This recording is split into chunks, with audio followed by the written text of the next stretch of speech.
Welcome, I'm Kinetic Symphony. This is Dave. I hunt down and report on weird and true mysterious stories, from glitches to the supernatural. Case file number 1837, written by TheCuriousAtom. A Siren's Wail in the Silent Place. In 2019, my best friend and I were going through an urban exploring phase. We love the architecture and history, just exploring the different things left in those buildings. It wasn't about ghosts at all, since most of those places have kind, homeless people squatting there anyways. We spent the day at a massive 150-year-old psychiatric hospital. As we were driving home at around 3 p.m., we decided to look for another place along the route. We found a Catholic boys' prep school that had been left since the 60s. It shut down because a boy tragically fell from the second-story balcony. But it had always been a mystery because his body was found so far from the building that it was physically impossible to fall or even be pushed such a distance. The school was located at a public park. It was double fenced off. It was a bright sunny day. We managed to make holes big enough for us to slide under the fences, go through a tiny hole in the basement, and from under the basement we found another hole, leading us under the stage of the school theater and gymnasium. This was 2019, mind you. The interior was remarkably untouched, as if they had just abandoned the school 3 months ago. In most abandoned places, people steal copper, spray graffiti, and break glass. There was always signs of other urban explorers, but in this case, it was like a time capsule.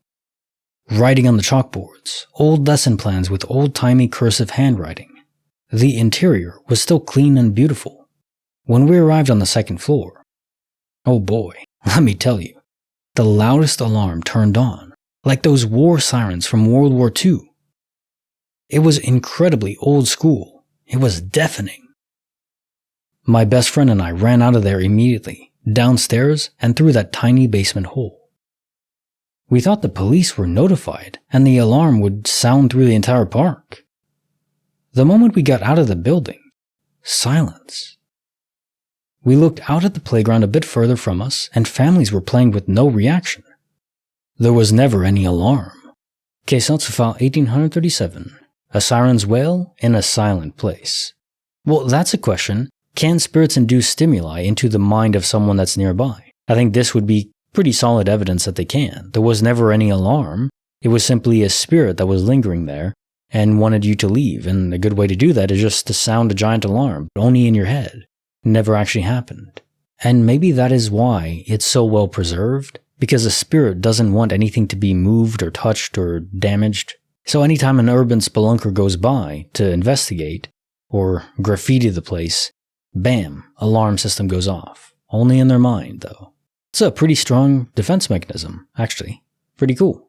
Any animal has a defense mechanism. Porcupines have spikes, a bear has its claws, and spirits, sometimes, have alarms. Case file number 1838, written by theremystics. The loofah was used, and my mind abused. I went on a trip this weekend. I brought my shampoo, conditioner, body wash, and loofah. I know this because I used them while away. The loofah was wet and smelled like my body wash, so I hung it up in the shower to dry.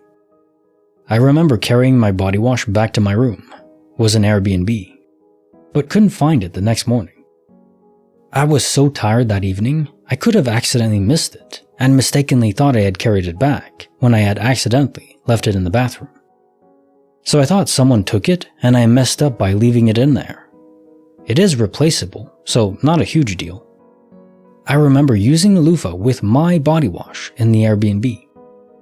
I remember struggling to carry my body wash with the shampoo, conditioner, and loofah to the bathroom, so I had to make 2 trips. I remember unpacking these items. I remember packing these items before I left. When I returned home from my trip, my body wash was in my bathroom. Only explanation is that I had 2 and didn't realize it, and someone did take it. But I didn't have 2. It was new, and the first time I'd ever gotten that scent in the body wash. I clearly used it, as the loofah, also new, was wet and smelled like the body wash in question. I had to shave, so I definitely used it, and I smelled great afterwards. Would never use my shampoo, and would have used my face wash, which is unscented, instead. This is very odd. Caissance fa 1838. The loofah was used, and my mind was abused. So yeah, this is just a classic case of inanimate objects being disappeared, switched, twisted, morphed, returned, duplicated. You name it, anything can happen to inanimate matter.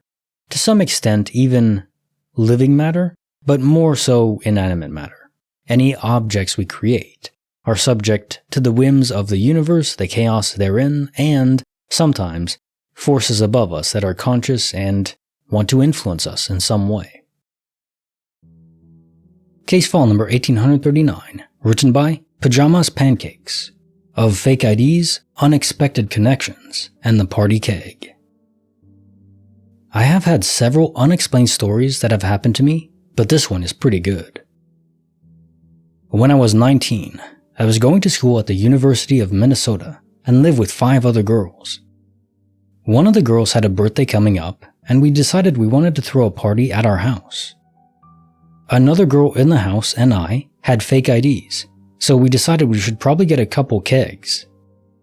At the time, I was super paranoid about getting caught drinking underage.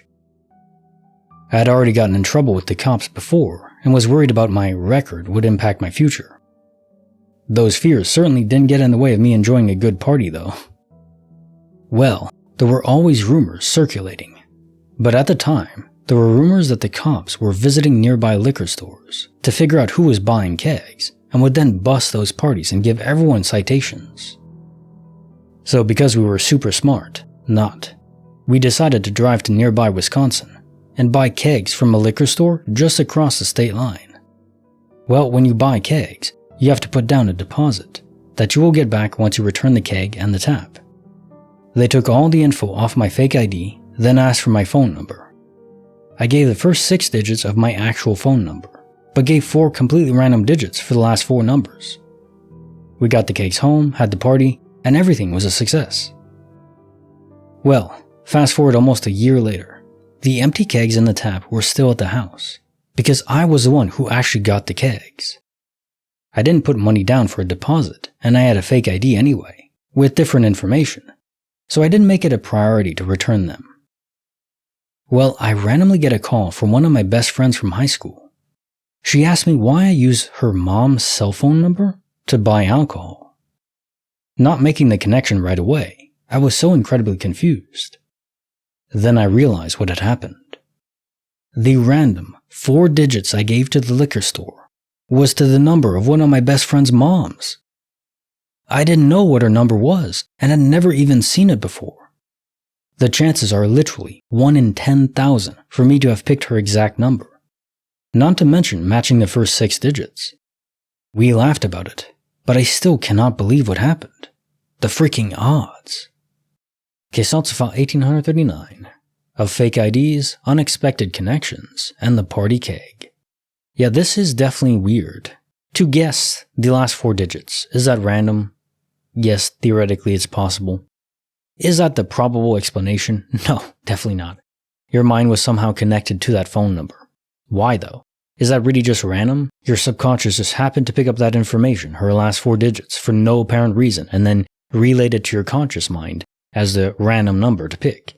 Why? Why? I'm always stuck on the why. There has to be a purpose that giving her number to the store somehow influenced your life later on. This is not random. I refuse to believe this is random. So if it isn't random, someone intended for you to directly use this number for a specific purpose. We just can't know what it is. Sometimes maybe it could be such a small, tiny alteration.